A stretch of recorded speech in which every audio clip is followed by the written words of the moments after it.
நம் தலைவர்கள் வழியில் தமிழ்நாட்டின் உரிமைகளை காப்போம் என முதலமைச்சர் மு.க.ஸ்டாலின் கூறியிருக்கிறார்.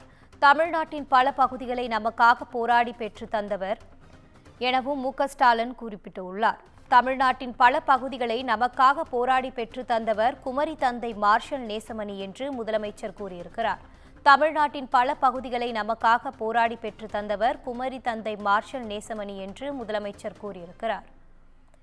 முக்கிய செய்தியாக பார்த்து வருகிறோம். நம் தலைவர்கள் வழியில் தமிழ்நாட்டின் உரிமைகளை காப்போம் என முதலமைச்சர் மு.க.ஸ்டாலின் தெரிவித்துள்ளார். தமிழ்நாட்டின் பல பகுதிகளை நமக்காக போராடி பெற்று தந்தவர் குமரி தந்தை மார்ஷல் நேசமணி என்று முதலமைச்சர் கூறியிருக்கிறார். நம் தலைவர்கள் வழியில் தமிழ்நாட்டின் உரிமைகளை காப்போம் என முதலமைச்சர் மு.க.ஸ்டாலின் கூறியிருக்கிறார். தமிழ்நாட்டின் பல பகுதிகளை நமக்காக போராடி பெற்று தந்தவர் குமரி தந்தை மார்ஷல் நேசமணி என்று முதலமைச்சர் கூறியிருக்கிறார். முக்கிய செய்தியாக பார்த்து வருகிறோம். நம் தலைவர்கள் வழியில் தமிழ்நாட்டின் உரிமைகளை காப்போம் என்று முதலமைச்சர் மு.க.ஸ்டாலின் தெரிவித்திருக்கிறார். இது குறித்தான கூடுதல் தகவலோடு இணைகிறார் எமது செய்தியாளர் சிவகுமார். வணக்கம் சிவகுமார், தகவல்களை பகிரலாம். அதாவது எல்லை போராட்ட தியாகிகள் தினம் அப்படின்னு சொல்லி தமிழ்நாட்டில் ஒவ்வொரு ஆண்டும் நவம்பர் மாதம் 1ஆம் தேதி அரசு அனுசரிக்கப்படுது. இது இந்த நாள் பார்த்தீங்கன்னா 1957ஆம் ஆண்டு மொழி வாரியாக மாநிலங்கள் பிரிக்கப்பட்ட போது தமிழ்நாட்டில் வாழும் சில பகுதிகள் தமிழ்நாட்டிலிருந்து பிரிந்து ஒட்டுமொத்தமாக ஆந்திரா, கர்நாடகா, கேரளா ஆகிய அண்டை மாநிலங்கள் சேர்க்கப்பட்ட இடையில நடந்த ஒரு சமூக போராட்டங்களை நினைவு கூறக்கூடிய ஒரு நாள்.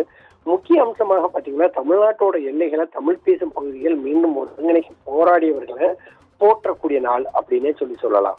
இந்த போராட்டங்களில் ஈடுபட்டு உயிர் தியாகம் செய்து சிறைவாசியாய் பல ஆண்டுகள் தங்களோட வாழ்க்கையை தியாகம் செய்தவர்களை எல்லை போராட்ட தியாகிகள் அப்படின்னு அழைக்கப்படுவாங்க. மாநில எல்லைகளுக்கு தியாகம் செய்தவர்களை நினைவு கூறும் வகையில இந்த 1ஆம் தேதியானது இந்த எல்லை போராட்ட தினமாக தமிழக மக்கள் வழியாக அரசு கொண்டாடிட்டு இருக்குது.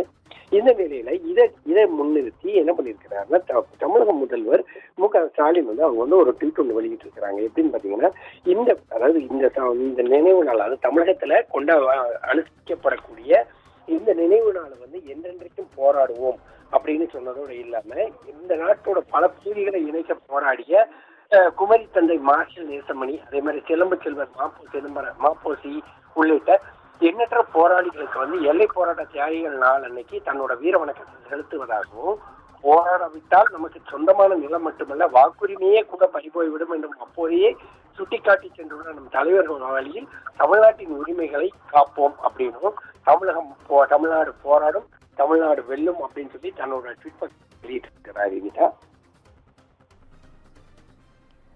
தகவல்களுக்கு நன்றி சிவகுமார்.